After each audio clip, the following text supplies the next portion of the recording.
আজ আমি আলু, বেগুন, পটল একসাথে দিয়ে ডিম ভেজে কুমের বড়া দিয়ে ঝোল রান্না করব। এজন্য আমি আগে আলু, বেগুন তরকারি সব ভালোভাবে কেটে ধুয়ে নিচ্ছি।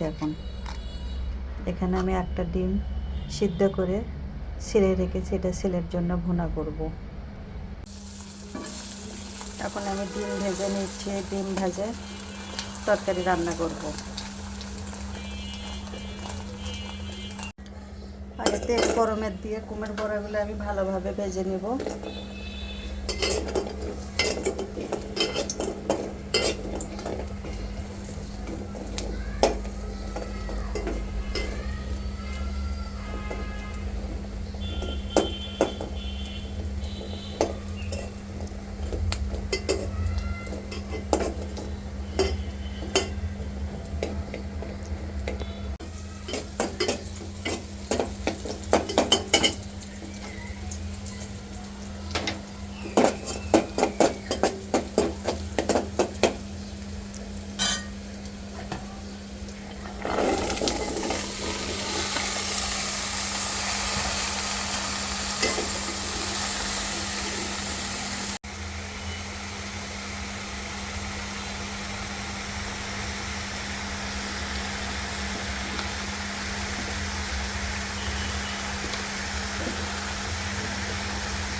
সব মশলাগুলো আমি দেখুন দিয়ে ভালোভাবে তরকারিটা কষে নিব। আগে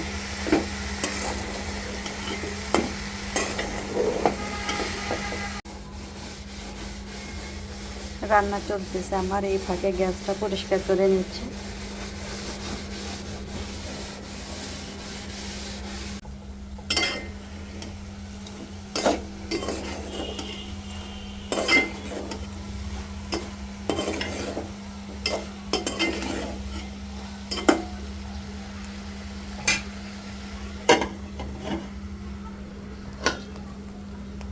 এদিকে আমার ভাতটাও হয়ে গেছে, আরেক গ্যাসে তরকারি।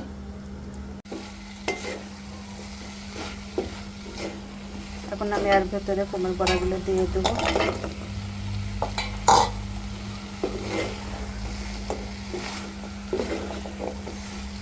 বড়াগুলো দিলে একটু পানি বেশি দিতে হয় সিদ্ধ হওয়ার জন্য। এগুলো নিজের হাতে বানানো, অনেক সুন্দর সিদ্ধ হয়।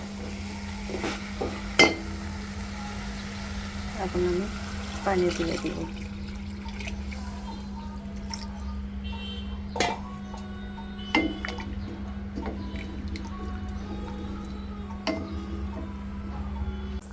আমার বড়াগুলো একেবারে ফুলে ফুলে উঠেছে সিদ্ধ হয়ে। এখন আমি এর ভেতরে কিছুটা ধনের পাতা দেব।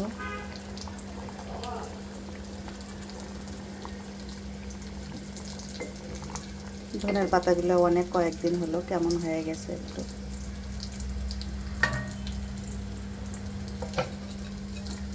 এখন ডিমগুলো ভেজে রেখেছিলাম, সেই ডিমগুলোর সাথে দিয়ে দিলাম। তারপরে একটা বলক দিয়ে আমি নামিয়ে নেব।